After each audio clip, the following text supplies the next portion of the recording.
వాగ్దానం. మన గిన్నె నిండి పొర్ల చేయబోతున్నాడు. రెండో మాట, దేవునికి స్తోత్రం చెప్పండి. హల్లెలూయా. ఏం చేయబోతున్నాడు? మన గిన్నె నిండి పొర్ల చేయబోతున్నాడు. పొర్లేలా చేయబోతున్నాడు. ఎక్కడున్నది ఈ మాట చెప్పండి. అబ్బా, భలే బాగా మన పిల్లలంతా షార్ప్ అంటే బాగా నిజంగా మిమ్మల్ని నేను బాగా అభినందిస్తున్నాను. అట్లుండాలి. 23వ కీర్తన 5వ వచనం, ఆ శత్రువుల ఎదుట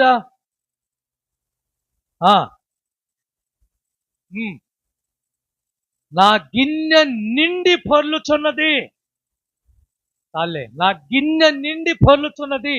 నిండి నిండి ఏమి నిండారుగా చేయబోతున్నా అంటే నీ గిన్నెను నిండుగా పొర్లేలా దేవుడు చేయాలని ఆశపడుతున్నాడు. ఈ 10వ నెలలో ఈ వాగ్దానము మనకు తప్పకుండా నెరవేర్చబోతున్నాడు.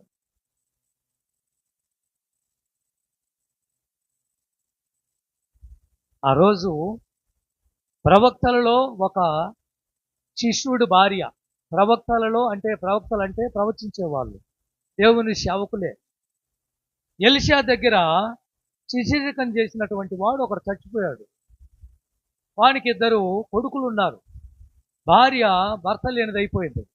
ఆమె వచ్చి ఎలీషా దగ్గర మొరపెట్టుకుంది. ఏమని? అయ్యా, నీ దగ్గర పనిచేసిన వాడేగా, నీ దగ్గర శిష్యరికం చేసిన వాడేగా, నీ దగ్గర సేవ చేసిన వాడేగా, నా భర్త చచ్చిపోయింది, నీకు తెలుసు కదా.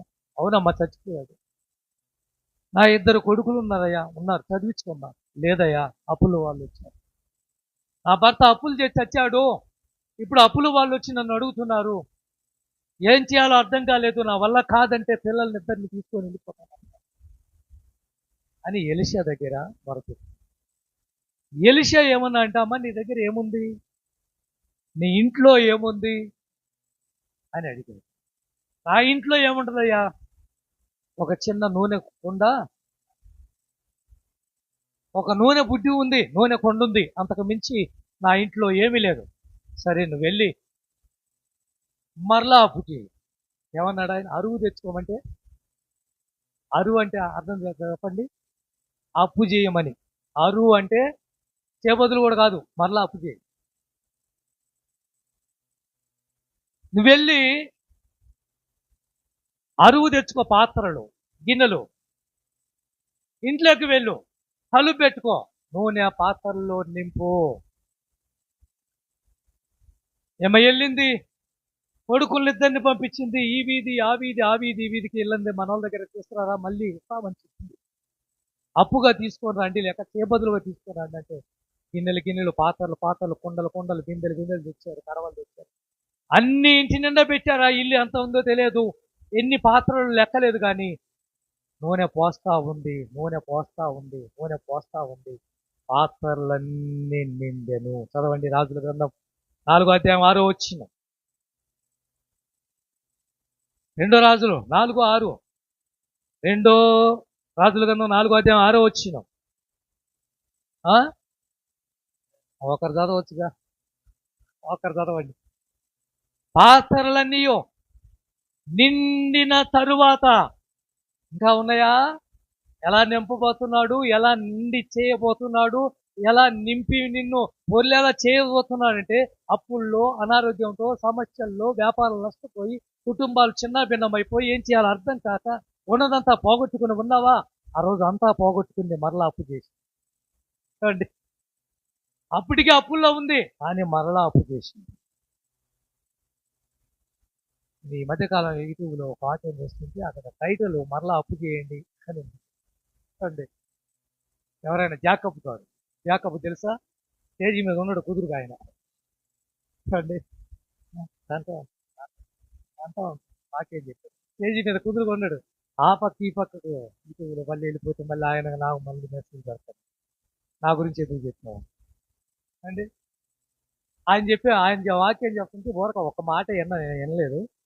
మరలా అప్పు చేయండి అంటున్నాడు. నాకు అర్థం కాక మరలా అప్పు చేయటం నేను చూసి ఏడుంది వాక్యం, ఏడేముంది? ఎలీషా ఏం చెప్పాడు? అమ్మా, అందరి దగ్గరికి వెళ్ళి అరువు తెచ్చుకో, అప్పు చేయి అని చెప్తే అందరి దగ్గర పాత్రలన్నీ తీసుకొని వచ్చి ఆ నూనె పోస్తా ఉంటే పాత్రలు నిండెను, పాత్రలన్నీ నిండెను. పాత్రలు అయిపోయినాయి కానీ నూనె అయిపోలేదు. దేవునికి స్తోత్రం, హల్లెలూయా. పాత్రలు అయిపోయినాయి అండి, నూనె అయిపోలేదు. మరి ఎప్పుడు ఆగిపోయింది నూనె? పాత్రలు లేవు అని ఆగి చెప్పిన తర్వాత, ఒరే వెళ్ళండిరా ఇంకా నూనె ఉందిరా అని వాళ్ళ అమ్మ అంటే, అమ్మా ఎవరి దగ్గర లేవే, పాత్రలు లేవు, గిన్నెలు లేవే, అన్ని తెచ్చేసాము అన్నప్పుడు నూనె ఆగింది. ఎలీషా దగ్గరికి వచ్చి, అయ్యా చాలా నూనె వచ్చింది, అయితే అమ్ముకో, అంటే వ్యాపారం చేసుకో, అప్పంతా తీర్చుకో అంటే అంతా అమ్మేసింది, అప్పంతా తీర్చేసింది, మరలా వచ్చింది, ఇంకా మిగిలిందయ్యా. మిగిలిందా? అవును. అయితే నీ పిల్లల భవిష్యత్తు కోసం ఆ నూనెను వ్యాపారం చేసుకొని వారి బిడ్డలను చదివించుకో, బాగు చేసుకో. ఈరోజు అడుగుతున్నా, నీ దగ్గర ఏముంది? నీ ఇంట్లో ఏముంది? ఇప్పుడంటూ నీకు ఆధారంగా ఏముంది? అది దేవుని చేతికి అప్పగించు, అది దేవుని చేతిలో పెట్టు. నీ దగ్గర ఉన్నదేదో ప్రభువుకు చెప్పాయా, చిన్న ఉద్యోగం, నాయన ఇబ్బంది పడుతున్నాడు, 10,000 రూపాయలు, ఇదే నా కాడుంది, దీన్ని దీవిస్తావా? ఆయన చేతికి అప్పగించు. వ్యాపారం, ప్రభువా రోజుకు 500 రూపాయలు కూడా సంపాదించలేకపోతున్నాను, కష్టపడుతున్నాను, ఈ వ్యాపారం నీ చేతులకు అప్పగిస్తున్నాను చెప్పు. ఆ రోజు ఎలీషా అడిగింది, నీ ఇంట్లో ఏముంది? ఆమె మొహమాటం లేకుండా చెప్పింది, ఏమిటో తెలుసా? అయ్యా నూనె కుండ తప్ప ఇంకేమీ లేదు. ఈరోజు మీ దగ్గర ఏముందో అది దేవుని చేతిలో పెట్టి ప్రార్థన చేయండి. దేవుని చేతిలో 5 రొట్టెలు 2 చేపలు పడినప్పుడు మీరు చూశారో లేదో, 5,000 మంది తిన్నంగా మిగిలిపోయారు. ఆయన చేతిలో పడాలి, ఆయన చేతికి చెప్పాలి, ఆయన చేతికి ఇచ్చేసేయాలి, అప్పగించాలి. ఆ తండ్రి చాలా అద్భుతమైన తెలివి కలిగినవారు. ఎలాంటి తెలివి కలిగినవారు? పిల్లలు పుట్టగానే భార్య చనిపోయింది, 2 కొడుకులు కూతురు, కష్టపడి వారిని పోషించాడు, కష్టపడి వారిని చదివించాడు, వారికి పెళ్లిళ్ళు చేశాడు, మంచి ఉద్యోగాలు వచ్చాయి. కానీ ఈయన ఎవరు పెట్టుకోలే, కూతురు పెట్టుకోలేదు, 2 కొడుకులు పెట్టుకోలేదు. ఈయన వయసులో ఉన్నాడు కాబట్టి ఇప్పుడు నాకు అవసరం ఏముందనుకున్నాడు, ఆయన బతుకుతున్నాడు. కొన్నేళ్లు జరిగిపోయిన తర్వాత, వృద్ధుడైపోయిన తర్వాత, ఒకరోజు గుడ్డలన్నీ బ్యాగులో పెట్టుకొని, బ్యాగు తగిలించుకొని పెద్ద కొడుకు ఇంటికి వెళ్ళాడు.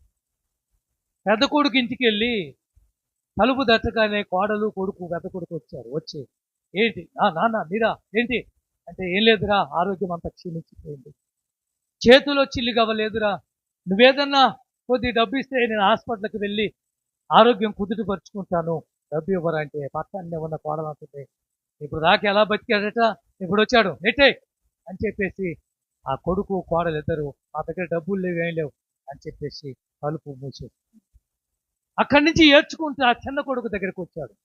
చిన్న కొడుకు ఇంటికి కూడా వెళ్లకుండానే గేటు దగ్గర ఆపేసి, ఎందుకు వచ్చావు నాన్న నువ్వు అని అనటం మొదలుపెట్టాడు.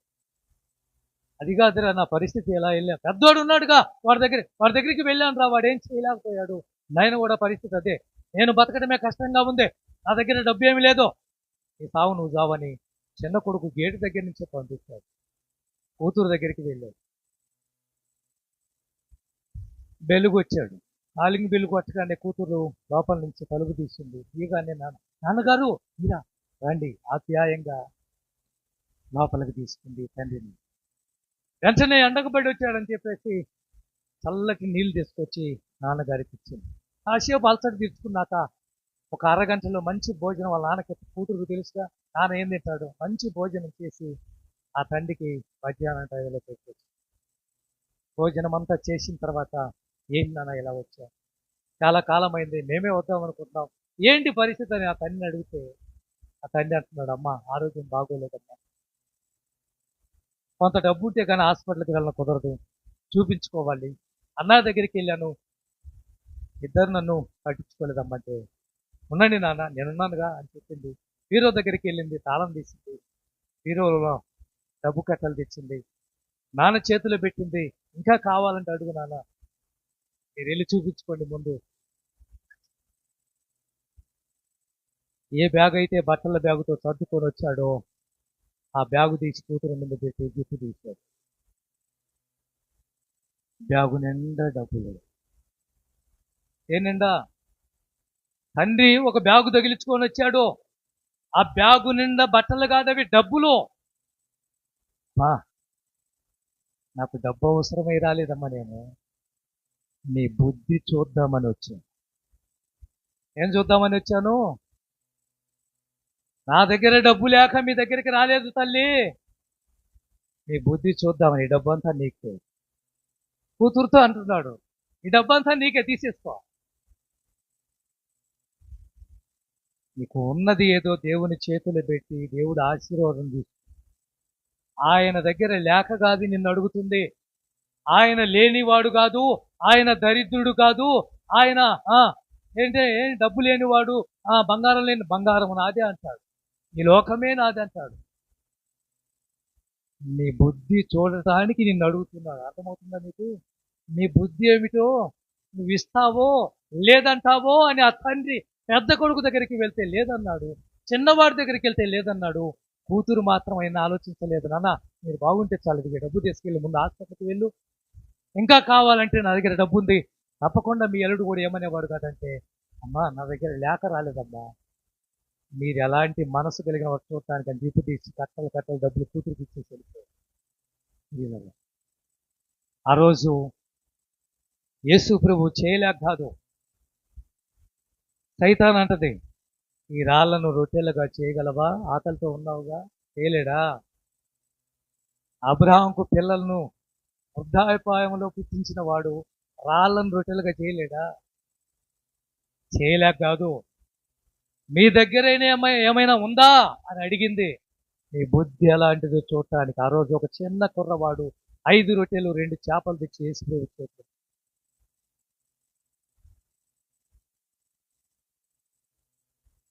ఒక మాట మీకు చూపిస్తాను. యోహాను సువార్త 2వ అధ్యాయం 7వ వచనం.